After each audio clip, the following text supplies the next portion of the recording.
91X. Good morning, it's 91X live from the Coachella Flophouse once again, and we are starting our day of interview madness with Casey from The Deer Hunter. Welcome. Hey, how's it going? Very good. Thanks for getting up early and being here with us. Yeah, no problem. Thanks for having me. Absolutely. So you played yesterday around 2 o'clock. Mm-hmm. How was the set for you? It was awesome. It was clear until about halfway through our set, and then right at this really kind of perfect moment in a song, rain started falling and wind started blowing really heavy, and it was kind of it seemed almost like planned, but like it was awesome. Accentuated the mood of the song. Yeah, in a big way. Nice. It felt like a music video for some reason, so it was hard not to laugh at how perfect the timing was, but it was a lot of fun. Well, that's nice to hear that it actually worked in the positive for Yeah. somebody, because I know a lot of people were really bummed yesterday with the weather. I know we all looked down at our pedals and keyboards and stuff like that getting kind of rained on, but it was just that the moment was so perfect that no one really cared. It was just really nice. Nice, Yeah. good. Did you get to see any other bands last night? No, I spent most of the day looking for my wife because I couldn't, because of the cell phone reception, you know. Yeah. And she drove separately with a friend, and we just couldn't stay. We couldn't keep reception for longer than maybe 5 seconds. And the way that she would start the phone calls were always just kind of with like confusion and loud noises, and so there was no actual exchange of information that took place, and text messages didn't really get through. But I mean, I guess that's why it's so awesome that there's a second weekend. So everything I didn't get to do this weekend, like the dream, can be relived. Well, the nice thing too is that you're done on, you were done yesterday, so you have today and tomorrow if you choose to. Exactly. Great. Casey from The Deer Hunter, live here with us on 91X at the Coachella Flophouse. Let's talk a little bit about the origins of the group. I know you were playing with the Receiving End of Sirens, and is it true that you started The Deer Hunter more as a way to kind of spread your wings and try some different styles? Yeah, in that band, it was very much, even though we were, I think for what we were doing, we were pretty eclectic, we still had a very focused vision of what we wanted to accomplish. And growing up on the music I grew up on, the other styles of music all came out really naturally, and I didn't want to force them into the one band. So it wasn't even like a side project or anything. It was just what I would write on the CDRs when I would burn the songs that I wrote. And then as time went on and the things, between me and that band kind of ended, it was just kind of by default, it was like, this seems like the right thing to continue. And then from there, it's just kind of been a chaotic revolving door of musicians slowly refining into an actual set band, which is where it's at now. I did notice that it seems like there's been a lot of people that kind of have come and gone over the few years. Yeah, and I've been lucky, extremely lucky, that like every single person just happens to be some phenomenal musician that kind of falls out of the sky. But there's been a lot of people. And one of the constants is your brother. Yeah, definitely. So how is that being in a band with your brother? It's got to be pretty cool, right?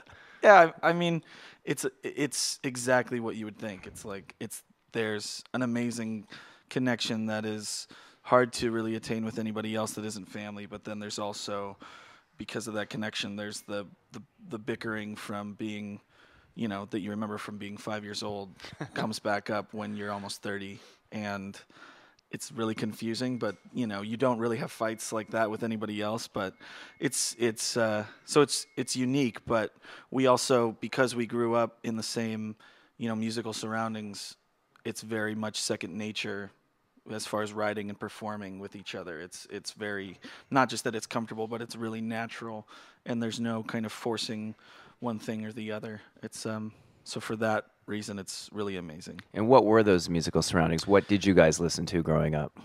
A lot of my parents wrote music together a lot. Like they met working at a studio in San Francisco, and my mom was a studio vocalist, and she was singing on like Michael McDonald records and Rick James records. Was she on like What a Fool Believes? I honestly don't know, because I hate Michael McDonald so much that I've never asked. Oh man, I don't know if that offends anyone, but it's pretty funny. No, your mom was like the yacht rock background singer. Yeah, but she was, more into like, they were both way into like Weather Report and Chicoria and Flora Purim and a lot more jazz and 70s fusion kind of stuff. And so that's kind of what I grew up on more than anything else. You know, when everybody was listening to like Nirvana when I was really young, it was more Weather Report and stuff like that. Yeah. So because of that, and having my youth surrounded by more music like that, and listening to really listening to the Beatles and the Beach Boys really young, and then slowly getting accustomed to contemporary music kind of flipped my whole kind of musical upbringing around. And for both of us having the root in those, I guess, the more jazz fusion kind of music, I think that gives us, aside from being brothers and having grown up in that, like listening to music like that, I think gave us that even sort of plane of understanding each other. Nice. Good.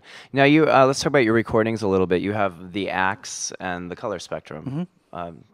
Elaborate on those. The Axe records, that's kind of like where the band started, was in kind of an overarching story through 6 records, and I got 3 records in and needed a bit of a break, so I switched over to this other project that I had planned on doing for a while, which was 9 separate EPs of 4 songs each that were all kind of inspired by the Color Spectrum and then black and white as well.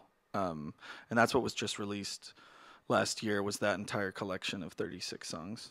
Nice. So that would be a good place for somebody who's just coming to know you now to start. Yeah, I think so, because it ranges from everything from folk to shoegaze to industrial to just rock. There's a lot of different. Sounds like a grab bag. Yeah, it is. It's kind of random. Very nice. Well, Casey from the Deer Hunter, thank you so much for stopping by the 91X house. Thank you for having me. Wish you the best of Coachella this weekend and next, Awesome. and hope to see you soon. Awesome. Thank you.